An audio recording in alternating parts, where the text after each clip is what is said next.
Welcome to the Kindness Principles podcast.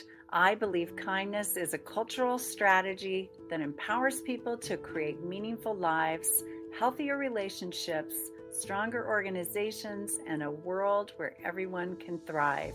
My name is Cindy Smarsh, and I'm really glad you're here. Hey, everybody. Thanks so much for being here. So, today I want to talk to you about the importance of kindness to yourself. I've talked about this before. I don't think I can overspeak about this honestly, especially in terms of our mental well-being, our mental health. There's lots of words for that. But if you're feeling less than in your life in any way, from an emotional standpoint, a mental standpoint, one of the answers to that feeling is to be extremely kind to yourself. And even though I've spent my entire career helping other people have better lives personally and professionally, I have actually struggled to be really kind to myself in times when I feel less than, and I just need to be kind to myself. So it's a little embarrassing. It almost feels hypocritical to, spend my life, really supporting people and developing some of these muscles in their lives to recognize their own needs, ask for help when they need it, and really follow their intuition on what the best way to take care of themselves in any given situation when I struggle with it myself. Like I met with a friend over the weekend for coffee per se. I don't drink coffee, I drink tea, but he and I were talking about this and how good we are at giving. Like we enjoy giving. It's such a blessing to give. It's fun and it's great to be supportive of other people. I love it. I love it on a personal level and I love it on a professional level. And we both talked about the struggle to let ourselves receive, like to just let ourselves receive, which is really interesting. I'm just going to be really honest with you today, really vulnerable, and tell you that the month of July for me was very full of family and company and visits and travel and wonderful memory making and some pretty, some health issues with family members that were pretty serious. It's just been a whole mixed bag. And what's come with that has been a week out of state to be with one child who is having major surgery and supporting her, visiting my brother-in-law and sister-in-law my brother-in-law had a massive stroke a couple of months ago. And so being out of state, visiting them to check in to see how they're doing, just to be there with them for just a little while. Not long, but a little while.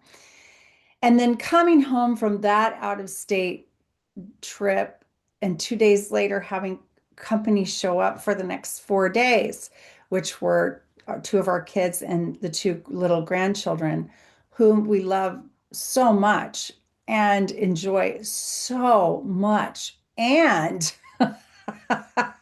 meant 10 days of, being grandma and playing a lot, giving a lot, running around a lot, out of our routine, big time, of course, and just all the extra energy in the house, the extra activity in the house, the extra effort in the house, the lack of personal space, personal time.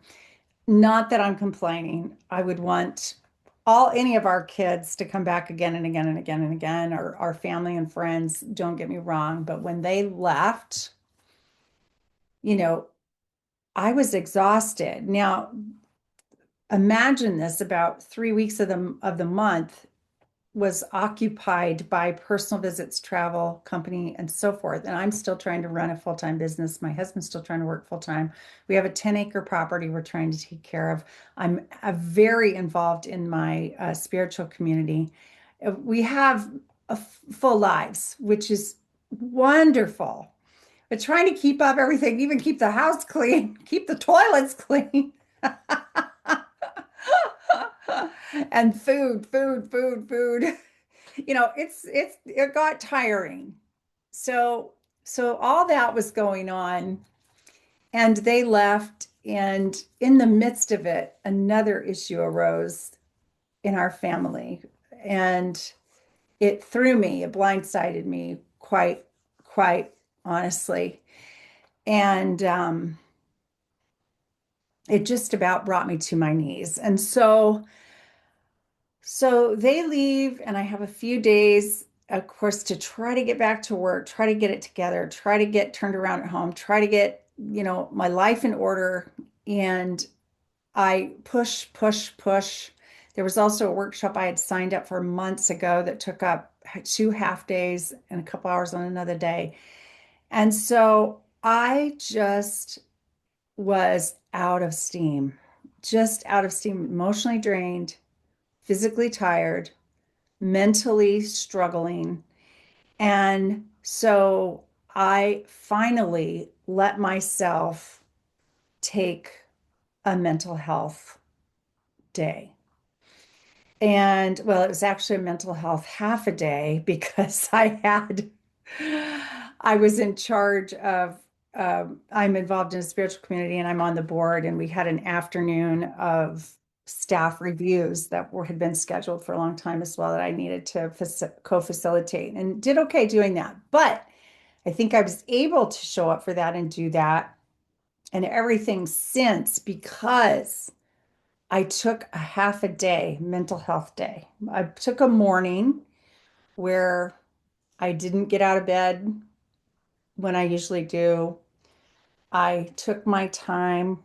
I ignored everything. I rested. I did relaxing things for me. I um, I slept longer than normal. I spent some time in nature. I love adult coloring books. I have a coloring book and I find it so comforting and soothing and calming to color. I just took a breath, a big, long, I guess about a 3.5, 4 hour breath that I hadn't taken in I don't know how long. And this, my friends, was kind. Yes, emails have been ignored. Yes, I'm behind in communicating with some people about certain things. Yes, I have a stack of work waiting for me that could have used attention on that day. However, if I would have tried to push through yet another day, yet another thing, yet another list, yet another thing, as drained as I was physically and emotionally and mentally, the work wouldn't have been good. It wouldn't have been quality communication. It would have been very compromised. And then I would have been even more spent and even less capable of getting on to the next things. And so I am so grateful I let myself do that. And of course, oh, excuse me, yawning today. It's Monday at the time of this recording.